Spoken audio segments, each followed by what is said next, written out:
شیخ میرا ایک دوست کی جانب سے میرا یہ سوال ہے.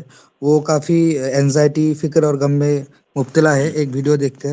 ان کا سوال یہ ہے کہ اس کے جو والد صاحب ہے اس کی کمائی تک زیادہ تر 60% یا پھر 70% ہی حرام ہے. تو اس کا سوال ہے، اور کہیں پہ ویڈیو دیکھا انہوں نے کہ جس جس گوشت کی پرورش حرام پیسوں سے ہوئی وہ جہنم کے آگ میں جلے گا اور اس کی دعائیں بھی قبول نہیں ہوں گی. تو وہ ڈر گیا. تو وہ اس کا سوال یہ ہے کہ وہ تو مجبور ہے، تو وہ کیا کرے؟ ابھی بالغ ہے وہ. ہاں دیکھیے بھائی، وہ جو حدیث انہوں نے سنا ہے وہ بھی حدیث بالکل صحیح ہے کہ جو جس جسم کی تربیت یا جس گوشت کی تربیت پرورش حرام مال سے ہوا، فنار اولا بھی، یہ حدیث کے الفاظ ہیں، تو آگ اور جہنم اس کی زیادہ مستحق ہے. اسی طرح سے اگر کوئی حرام کھاتا ہے تو دعا کرتا ہے تو اس کے بارے میں ہے کہ انا یستجاب لہ، اس کی دعا کیسے قبول ہوگی جب وہ حرام کھاتا ہے. لیکن آپ یہ یاد رکھیں کہ جب وہ حرام کھاتا ہے تب حرام کھانا کب ہوگا؟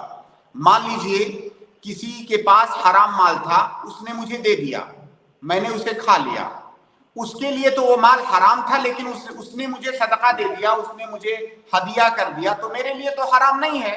تو یہاں پہ یہ نہیں کہا جائے گا کہ میں نے حرام کھا لیا. تو وہ آدمی جو حرام کماتا ہے، حرام کھاتا ہے، اس سے وہ مراد ہے. حرام طریقے سے مال کو حاصل کر کے کھاتا ہے، وہ مراد ہے. اب آپ کا مسئلہ ہے کہ آپ کے والد صاحب حرام طریقوں میں ملوث ہیں، حرام طریقوں سے مال کماتے ہیں. اب اگر آپ کے پاس اتنی استطاعت ہے کہ آپ اپنا کما کر کے کھا سکتے ہیں تو آپ وہ مت کھائیے. اگر اپنا کما کر کے کھا سکتے ہیں تو وہ مت کھائیے آپ. لیکن اس سے پہلے آپ یہ کیجئے کہ اپنے والد صاحب کو سمجھائیے. وہ ویڈیو جسے دیکھ کر کے آپ کو خوف آیا ہے، وہی ویڈیو اپنے والد صاحب کو بھی سنائے وہ. تو والد صاحب کو سمجھائیں.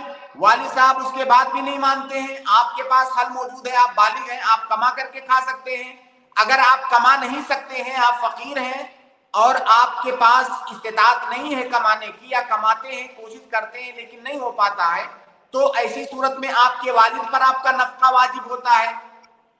آپ کے والد اگر کما کر کے آپ کو جو کھلا رہے ہیں اس میں حرام بھی ہے تو اس کے ذمہ دار آپ کے والد ہوں گے.